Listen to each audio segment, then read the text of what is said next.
그때 예수님께서 예루살렘 가까이 이르시어 그 도성을 보고 우시며 말씀하셨다. 오늘로도 평화를 가져다 주는 것이 무엇인지 알았다면, 그러나 지금 내 눈에는 그것이 감추어져 있다. 그때가 너에게 닥쳐올 것이다. 그러면 너의 원수들이 내 둘레에 공격 축대를 쌓은 다음 너를 에워싸고 사방에서 조여들 것이다. 그리하여 너와 내 안에 있는 자녀들을 땅바닥에 내동댕이 치고 내 안에 돌 하나도 다른 돌 위에 남아있지 않게 만들어 버릴 것이다. 하느님께서 너를 찾아오신 때를 내가 알지 못하였기 때문이다. 주님의 말씀입니다. 예, 오늘 추운데 이렇게 와주셔서 고맙습니다. 우리가 원수들이 너를 둘러싸고 하는 말씀을 오늘 우리가 듣는데, 원수라는 것은 내가 생각하는 내 원수도 되겠지만, 그러나 근본적인 원수를 얘기하는 것입니다. 근본적인 원수. 우리는 그를 악마라고 얘기합니다. 또 사탄이라고도 얘기하고, 그래서 그 근본적인 원수가 우리를 얼마나 뒤흔들어 놓는지 우리는 주님께서 말씀하시는 예루살렘 그 주변에서 벌어지는 학살 행위를 보면 잘 알 수 있습니다. 하나도 안 남아 있습니다. 우리는 그것을 뉴스를 통해서 많이들 보셨을 겁니다. 그래서 근본적인 원수가 우리들에게 불러일으키는 것은 두 가지입니다. 하나는 대의명분을 가장한 돈입니다. 돈. 또 하나는 대의명분을 가장한 권력입니다. 그래서 돈과 권력이 가져다주는 쾌락은 얼마나 좋은 것인지 상대를 죽이고도 차지하려고 하는 것입니다. 배척하는 정도가 아니고 없애버리는 것입니다. 아예. 그래서 자기와 생각이 다르고 자기들에게 걸리적거리는 반대편에 서 있는 그 근본적인 원수가 만들어 놓은 서로 간의 배척과 소외, 다름을 인정하지 못하는 것에 대한 복수, 이런 여러 가지들의 덫에 우리가 걸려든 것입니다.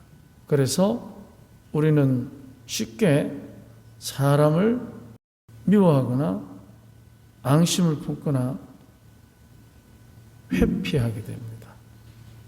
즉 거기에는 다 이유가 있습니다. 그 사람이 잘못을 저질렀고 그들이 우리 민족을 먼저 공격했고 우리는 방어해야 되고 지켜야 되고, 그래서 그 대의명분 속에 뚜껑을 열고 보면 대부분 체면, 명예, 돈, 이런 것들이 관계되어서 상대를 근본적인 원수가 불러일으키는 덫에서 원수로 보는 것입니다. 그래서 우리는 근본적인 그 원수가 우리 안에서 불러일으키는 그 돈과 명예가 가져다주는 쾌락에 대해서 우리는 심각하게 한 번쯤 우리 자신들을 돌아봐야 합니다. 분명 우리는 작든 크든 돈 때문에 거리가 멀어진 사람들이 있을 겁니다. 큰 돈이든 작은 돈이든 있든 없든 떠나서, 그러면은 돈이 가져다주는 쾌락, 내가 빌려줄 수 있고 빌려준 데다가 이자까지 받을 수 있고, 그 쾌락은 정말 우리들을 행복하게 한다고 우리는 생각합니다. 그런데 돈이 가져다 주는 쾌락에 행복을 느끼게 되면 이제 그것이 행복이 아니고 중독이 돼가는 것입니다. 좋은 옷 입고 좋은 거 먹고 좋은 차 타고 좋은 집에 살고 이런 여러 가지들이 우리에게 가져다 주는 쾌락. 그럼 그게 나쁜 것입니까? 나쁘다고는 할 수 없습니다. 하지만 나쁘지 않다고 다 해야 되는 건 아니지 않습니까?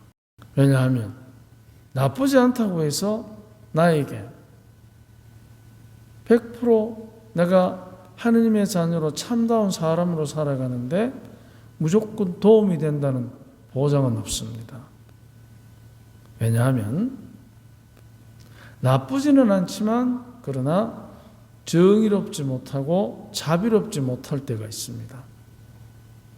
돈이 가져다 주는 쾌락에 우리가 중독이 되면 쉽게 거기에서 나오는 계산으로 인해서 정의롭지 못하고 나아가서 자비롭지 못할 때가 있습니다. 그러면 왜 우리가 자비로워야 되느냐? 주기도문에 보면 저희 죄를 용서하시고 우리가 우리를 용서하듯이, 자 그러면 내가 다른 사람을 용서해야만 주님께서 나를 용서하시느냐? 우리는 그렇게 조건부로 알아듣는 사람들이 가끔 계시는 것 같은데, 그거는 조건부가 아니라 내가 남을 용서해야만 하느님께서 나에게 용서하시는 과정이 완성이 되는 것입니다. 하느님은 나를 용서하십니다. 하지만 내가 남을 용서하지 않으면 그 용서가 열매가 없기 때문에 결국은 하느님께서 용서하는 자비의 과정 속에서 한쪽의 날개가 꺾인 것과 같습니다. 용서하지 않으시는 것이 아니라 용서가 그 자비의 축복이 완성이 되지 않는다는 거예요. 그렇기 때문에 우리가 다른 사람에게 자비로워야 됩니다. 특히 돈 문제에 있어서. 그러면 받을 돈 안 받아야 됩니까? 또 이래 나오는 사람이 있습니다. 내가 받지 마라 소리 안 했습니다. 받아야지 왜 안 받아?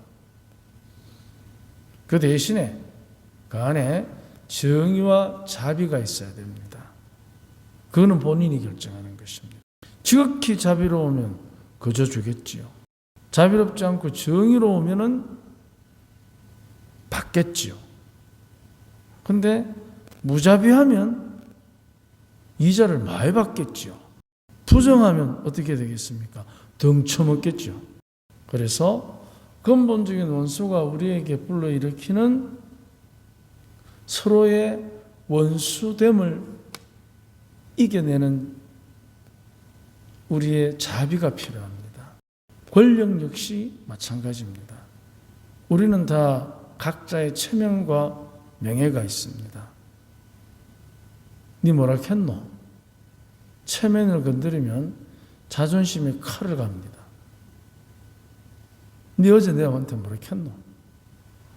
니 그게 내한테 할 말이가? 자존심에 칼을 갑니다.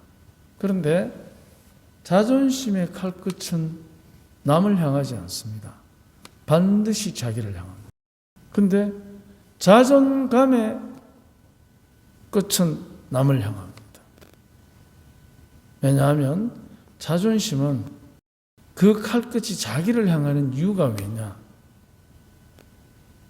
자기만 생각하기 때문입니다. 자존심의 세계는.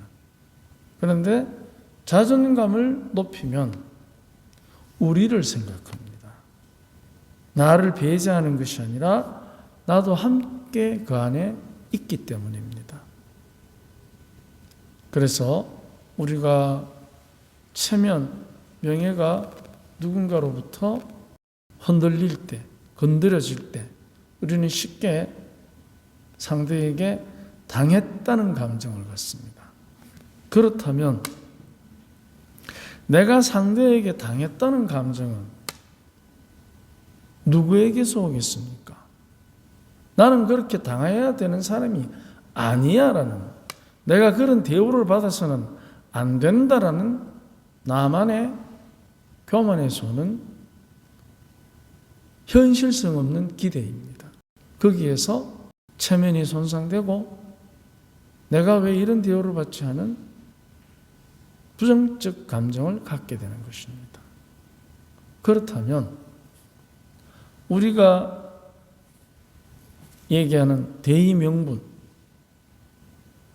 근본적인 원수가 우리들한테 계략을 짜놓은 명분이라는 그 계략 속에 숨어있는 돈과 명예가 가져다주는 쾌락, 그것이 우리의 눈을 가리는 것입니다. 그래서 하느님의 뜻을 제대로 알아듣지 못하게, 우리가 대부분 선하고 정의로우면 하느님의 뜻이 이루어지는 것 맞습니다. 하지만 선하고 정의로운 것보다 더 중요한 것은 자비로운 것입니다. 선하고 정의로운 것보다 하나님의 뜻이 훨씬 더 나와 함께하는 다른 사람을 행복하게 하는 그 기술은 자비입니다. 그래서 우리가 항상 주님께서 우리에게 주시는 그 자비의 이끄심을 염두에 두고 우리 역시 자비로서 내 안에서부터 나를 정말 하느님 자녀답게 행복하는 삶의 기술을 우리가 많이 수련을 해야 할 것입니다. 오늘 하루 자비로움으로 근본적인 원수의 계략을 이깁시다. 아멘.